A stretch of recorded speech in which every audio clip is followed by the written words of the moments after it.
most college students are set in their mind that medical school has to immediately happen right after college. But what if you actually planned for college, you get your degree, then you take the MCAT, then you take a break, also known as a gap year, and then you apply to medical school? Believe it or not, many students are changing the way we always thought was the only way.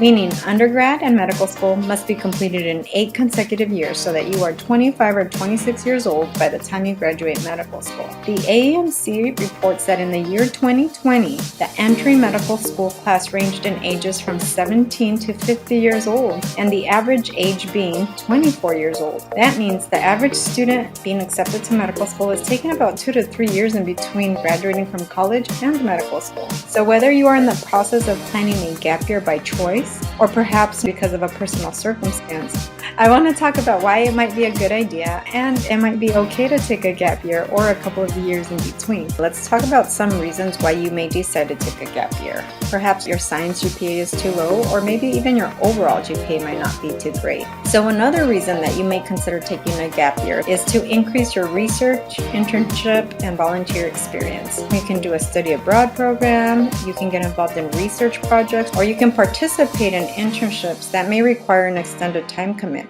Another thing that some students do is they do medical mission trips during this time as well. And I've had peers as well do the Peace Corps, Teach for America.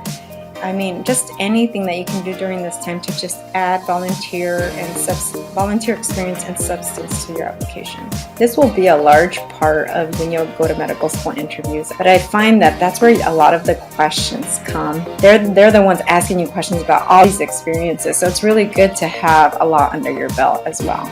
If you get a low MCAT score where you need to repeat the MCAT, it's hard to squeeze time in when you're trying to work towards getting good grades with your upper division classes. And then just remember, many students have to take the MCAT twice. If this is your situation because your initial MCAT score was low, don't feel bad about it. Take the gap year as a chance to get more focused.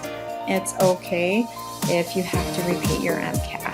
Maybe you're not done with your prereq courses. And then another reason might be that you don't have enough shadowing experience to put on your application. And I think Dr. Marina referenced to this earlier. Also, it gives you time to build relationships for letter of recommendations. And then another reason that you might be forced into a gap year is because things happen. There might be family circumstances where you have to put a pause temporarily because life is going to continue to happen. Just make sure you somehow mention that when you're applying to medical school too.